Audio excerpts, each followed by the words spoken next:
Two boys are safe and sound tonight after they were reported missing from their school in Elma. The Erie County Sheriff's Office called in several units to help in the search this afternoon. News 4's Callan Gray is live near Elma Primary School on Rice Road with the latest. Callan? Well, Jackie, Don, the sheriff's office tells us they believe at this point these two boys just wandered off school grounds. They do not think there was any foul play. As you mentioned, both of these boys are at home with their families tonight, and the district tells us it is reviewing its policies for how it supervises students. The Erie County Sheriff's Office, Elma Police, as well as State Police all responded to Elma Primary here after a teacher reported a student missing around 1:30. The district says they believe the students wandered off during recess. However, they couldn't tell us when the teacher actually reported these students were missing, whether it was once they came back in the classroom or whether it was while they were still outside. The sheriff's office put out an alert. They were looking for two boys, a 9-year-old and a 10-year-old.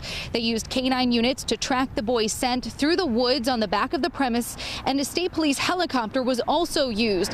The sheriff's office tells us that they got a call from a neighbor who believed they spotted the boys, and they eventually found them near a home close by.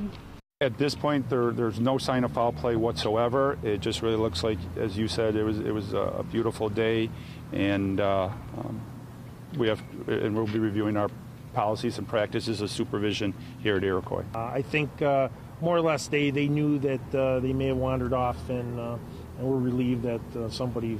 I think they kind of got lost in their directions in their head. So they weren't.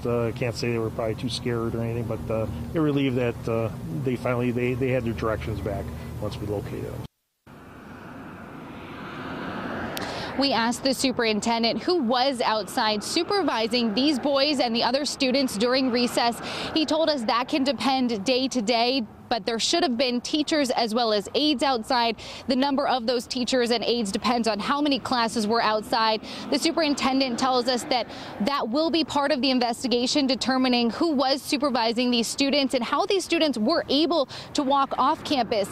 Throughout this whole ordeal, throughout the 2 hours that these students were missing, the school was put in a hold in place, which means other students were not allowed to leave their classrooms. This allowed the hallways to stay clear so that they could make sure that all students except for these two were accounted for and really locate where they were. Again, these two boys are at home safe with their families tonight. Reporting in Elma, Callan Gray, News 4.